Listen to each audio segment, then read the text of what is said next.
नमस्कार दोस्तों, स्वागत है आपका हमारे चैनल सक्सेस पॉइंट एजुकेशन पर। और आज मैं आपके लाया हूं 11 मई की करंट अफेयर्स, वो भी बिल्कुल ट्रिक के साथ। तो चलिए देखते हैं कौन कौन से क्वेश्चन हमको देखने को मिलेंगे और क्या क्या बन सकती है उनके ऊपर अच्छी अच्छी प्यारी प्यारी ट्रिक्स। और अगर आप हमारे चैनल पर हैं नए तो हमारे चैनल को कर लीजिए सब्सक्राइब और कर लीजिए बेल आइकन पर क्लिक, ताकि आपको वीडियो की नोटिफिकेशन बिल्कुल बड़े आराम से मिल सके। तो चलिए जल्दी से शुरू करते हैं हम क्वेश्चन नंबर 1 से। Recently ministry of defence has tie up with home to modernise 37 airport. हाल ही में रक्षा मंत्रालय ने किसके साथ 37 हवाई अड्डों का आधुनिकीकरण समझौता किया है? देखिए इसका आंसर है टाटा पावर। देखो अब हम इसको कैसे समझेंगे, ट्रिक देखिए क्या है इसकी। टाई अप किसका है? टाई अप है 37 एयरपोर्ट का, यानी 37 एयरपोर्ट की बात है और 37 हवाई अड्डों की बात है। यानी कि यार एक एयरपोर्ट की बात नहीं, दो की नहीं, टोटल 37 एयरपोर्ट, यानी कि बहुत बड़ी बात है। तो हम ये टाई अप किसके साथ करेंगे? जिसके पास होगी ज़्यादा पावर उसको ही हम ये देंगे 37 एयरपोर्ट का आधुनिकीकरण का मामला, है ना। ऐसे नहीं देंगे, तो इसके पास ज़्यादा पावर होगी उसको ही हम ये देंगे। तो चलिए next question, question number 2। Which state government has developed a Sanjeevani vehicle. किस राज्य सरकार ने संजीवनी वाहन विकसित किया है? देखिए इसका आंसर है मध्य प्रदेश। देखो हम इसको कैसे समझेंगे, है ना। देखो संजीवनी वाहन क्या है? संजीवनी वाहन वो है जो कि कोविड के टाइम पे इंडिया में मतलब दवाइयों की फटाफट से वो करेगा, वो दवाई की डिलीवरी करेगा, है ना, फटाफट से जल्दी से। तो संजीवनी वाहन को हमने मध्य प्रदेश से क्यों शुरू किया है? सबसे बड़ा क्वेश्चन यह है मध्य प्रदेश से, इससे क्योंकि मध्य प्रदेश क्या है, इंडिया के बिल्कुल बीच में है ना। और अगर बाई चांस मैं यहाँ से इधर से गुजरात से शुरू कर देता मध्य प्रदेश को, है ना, ये ट्रिक है जो मैं बता रहा हूँ। अगर मैं गुजरात से शुरू कर दूँ मतलब ये संजीवनी वाहन को, है ना, तो क्या होगा, तो ये जो व्हीकल है यहाँ पे इधर मिजोरम या इधर जो है लास्ट के त्रिपुरा वगैरह, यहाँ पे बहुत लास्ट में पहुंचेगा, यानी बहुत टाइम लगा देगा। इसलिए इन्होंने क्या किया है, इस संजीवनी वाहन को बीच में से शुरू किया, यानी कि मध्य प्रदेश से शुरू किया है बीच में से, ताकि इधर वाले स्टेट भी जल्दी से कवर कर ले, इधर वाले भी, और इधर ऊपर वाले भी, और इधर नीचे वाले भी, यानी कि पूरा इंडिया को जल्दी कम टाइम में कवर कर सके और दवाइयों की डिलीवरी फटाफट से कर सके। इसलिए हमने संजीवनी वाहन को मध्य प्रदेश से शुरू किया है ना फ्रेंड्स। तो चलिए next question, question number 3। Which state government has impose 1 year ban on a पान मसाला। किस राज्य सरकार ने 1 साल के लिए पान मसाले पर प्रतिबंध लगा दिया? देखो इसका आंसर है झारखंड। देखो क्या क्या है, पान मसाले पे 1 साल के प्रतिबंध लगा दिया, यानी कि पान मसाले पे क्या कर दिया है, झाड़ू मार दिया, है ना, झाड़ू मार दिया पान मसाले पे, वो भी 1 साल के लिए, है ना। तो झाड़ू से रखो झारखंड, है ना। चलिए next question, question number 4। Who has launch an online platform. किसने स्वयं ऑनलाइन प्लेटफॉर्म लॉन्च किया है? देखिए इसका आंसर है महिंद्रा एंड महिंद्रा लिमिटेड। देखो इसको कैसे समझेंगे हम, देखो माही है ना, यानी कि माई अपने आप खुद कर रहा है ना, तो माई खुद कर रहा है। और ओन क्या होता है? ओन तो अपना ही होता है ना, ओन का मतलब क्या होता है, मेरा। तो माही यानी कि माई 2 बार कर दिया इसने, तो भैया ओन वाला प्लेटफॉर्म तो महिंद्रा का ही है ना। तो चलिए next question, question number 5। Which state government has announce the promotion of a 10th class student without examination. किस राज्य सरकार ने बिना परीक्षा के 10वीं कक्षा के छात्र को पदोन्नति की घोषणा करी है? देखिए इसका आंसर है पंजाब। पंजाब ने क्या कर दिया भाई, अब एग्जाम नहीं देने हैं और सीधा 10th वाले कहाँ जाएंगे, 11th में चले जाएंगे आराम से बिना एग्जाम दिए, है ना। ये तो बहुत अच्छी बात कर दो, 10th के बच्चे तो वहाँ के बहुत खुश हो गए होंगे इस बात को सुन के। तो चलिए next question, question number 6। who has been reappointed as the president of the Melbourne cricket club. Melbourne cricket club के फिर से राष्ट्रपति के रूप में किसे नियुक्त किया गया है? देखिए इसका आंसर है कुमार संगकारा। देखो कुमार संगकारा ही मेलबर्न क्रिकेट क्लब के वो थे, है ना, राष्ट्रपति थे, यानी कि प्रेसिडेंट थे। और अब क्या हुआ है, कुमार संगकारा को फिर से इन्होंने नियुक्त कर दिया, क्योंकि कोई नहीं मिला हुआ इनको, अच्छा काम कर रहे होंगे। तो यानी कि अब ध्यान रखना कि 2 साल के लिए फिर से संगकारा को ही मेलबर्न क्रिकेट क्लब का प्रेसिडेंट बना दिया है। और संगकारा कौन है? संगकारा थे श्रीलंका के बैट्समैन और कीपर भी थे, है ना, याद है सबको, अच्छा खेलते थे। चलिए next question, question number 7।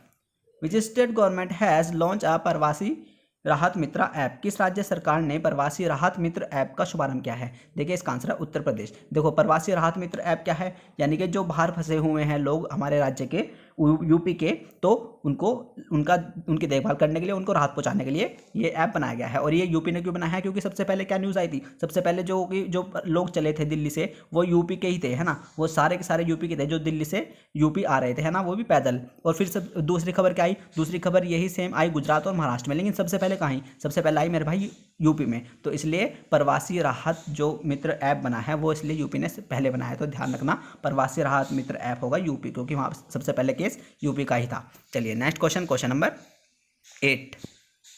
When is the world migratory bird day celebrated? विश्व प्रवासी पक्षी दिवस कब बनाया जाता है? देखिए इसका आंसर है 9 मई।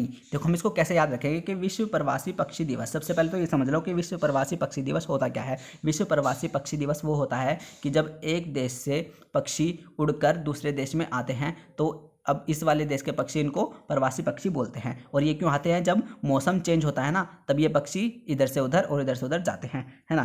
तो मौसम के अकॉर्डिंग ये जाते हैं, मौसम मतलब ताकि अनुकूलता इन्हें मिलती रहे। तो 9 मई हमने क्यों कहा? यानी कि जब इस, है ना, मान लो ये 2 कंट्री हैं, तो एक ये है फर्स्ट कंट्री और ये सेकंड कंट्री।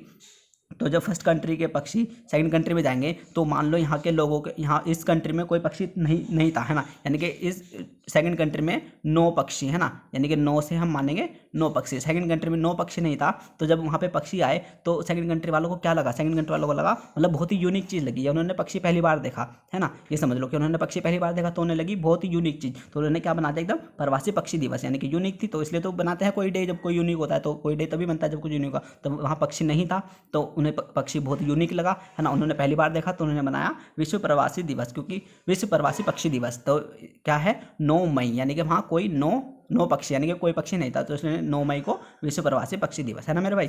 चलिए नेक्स्ट क्वेश्चन नंबर 9।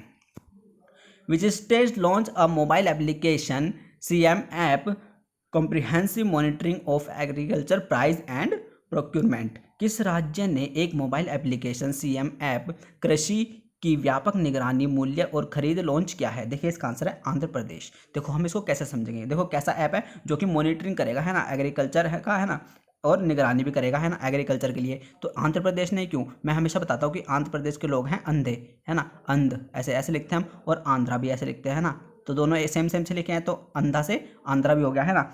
तो वहाँ के लोग हैं अंधे, तो वहाँ पे कृषि की निगरानी करने के लिए उन्होंने मॉनिटरिंग करने के लिए एक ऐप बना दिया ताकि अंधों को भी सुविधा हो सके, वो अपनी खेती की निगरानी कर सकें उस ऐप के द्वारा, क्योंकि वो लोग हैं अंधे। तो इसलिए आंध्र प्रदेश ने ही बनाया मॉनिटरिंग करने के लिए ऐप CM ऐप, है ना, तो ये आराम से याद हो गया। चलिए next question number 10।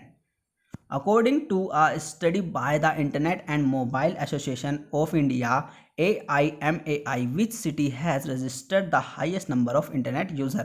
Internet and mobile association of India के एक अध्ययन के अनुसार किस शहर में इंटरनेट उपयोगकर्ताओं की सबसे अधिक संख्या है? देखिए इसका आंसर है मुंबई। देखो ऐसा क्यों है कि इंटरनेट के जो सबसे ज़्यादा उपयोग करता है वो मुंबई में है। मुंबई में इसलिए है, देखो वहाँ पे क्या ज़्यादा हीरो हीरोइन का चलता है ना, वहाँ के बच्चे पढ़ते वढ़ते तो है नहीं, वहाँ के बच्चे ज़्यादा हीरो हीरोइन के चक्कर में रहते हैं और ज़्यादा टिकटॉक वगैरह बनाते हैं ना, देखा होगा आपने, और उनके हेयर स्टाइल भी बिल्कुल अजीब अजीब से होते हैं ना, मतलब सबको वहाँ पे हीरो की ऐसे ही चलता है। वहाँ ज़्यादा नहीं पढ़ते बच्चे, वहाँ पे सब टिकटॉक बनाते हैं, और टिकटॉक बनाते हैं तो मोबाइल भी होगा सबके पास और इंटरनेट भी यूज़ करेंगे, तो इसलिए मुंबई, है ना। चलिए next question number 11।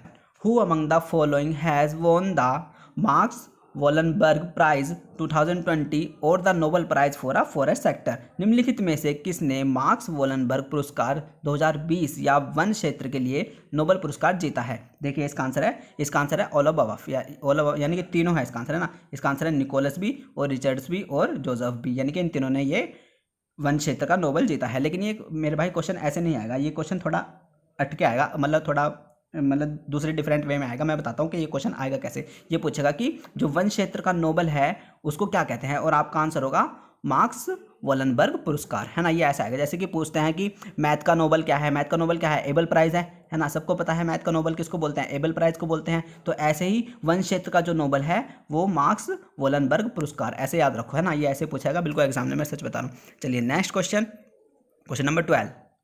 Which credit rating agency has slashed India's GDP growth to 0 in financial year 21? किस क्रेडिट रेटिंग एजेंसी ने वित्तीय वर्ष 2021 में भारत की GDP वृद्धि को 0 पर गिरा दिया? देखो इसका आंसर है मूडीज़। देखो अब मेरे भाई एक बात सुन लो, ये ट्रिक सुनो, है ना। इसकी ट्रिक मैं बताता हूँ। इसकी ट्रिक ये है कि यार मूडीज़, है ना, यानी कि इसके मूड के ऊपर बात है। यार मुझे बताओ क्या इंडिया की GDP 0 हो जाएगी? नहीं होगी यार, इंडिया बहुत मतलब कोविड के टाइम पे भी बहुत सही काम कर रहा है, नहीं होगी, है ना। तो ये क्या है, मूडीज़ ने क्या करा है, ये अपने मूड को, ये मतलब डाटा वाटा तो चेक करते नहीं है ना, तो इनके मूड के ऊपर बात है और इन्होंने इंडिया की GDP को 2021 में 0 बना दिया, है ना। तो इनके ऊपर मूड के बात है, डाटा इन्होंने चेक नहीं किया, तो इसलिए इसका आंसर है मूडीज़, है ना, जिसने बनाया इंडिया की GDP को 0, है ना, ऐसे समझेंगे। चलिए next question number 13। What is the theme of the World Migration Bird Day 2020? विश्व प्रवासी पक्षी दिवस 2020 का विषय क्या है? देखिए इसका आंसर है बर्ड कनेक्ट अवर वर्ड। देखो हम कैसे समझेंगे, मैंने अभी बताया कि जब एक कंट्री से दूसरे कंट्री में पक्षी जाते हैं, यानी कि क्या कर रहे हैं, कनेक्ट कर रहे हैं ना मेरे भाई, कनेक्ट की तो कर रहे हैं, तो वर्ड कनेक्ट अवर वर्ड। तो ये तो सिंपल सी है, जैसे क्वेश्चन वैसे ही आंसर। तो चलिए फ्रेंड्स, ये थी आज की हमारी 11 मई की करंट अफेयर। अगर आपको अच्छी लगे तो प्लीज़ वीडियो को लाइक करिए और चैनल को सब्सक्राइब करना मत भूलना है ना फ्रेंड्स। और अपना ख्याल रखिए, कोरोना है, अपने मम्मी का ख्याल रखिए, सबका ख्याल रखिए। तो चलिए मिलते हैं नेक्स्ट वीडियो में कल 12 मई के साथ। Thank you.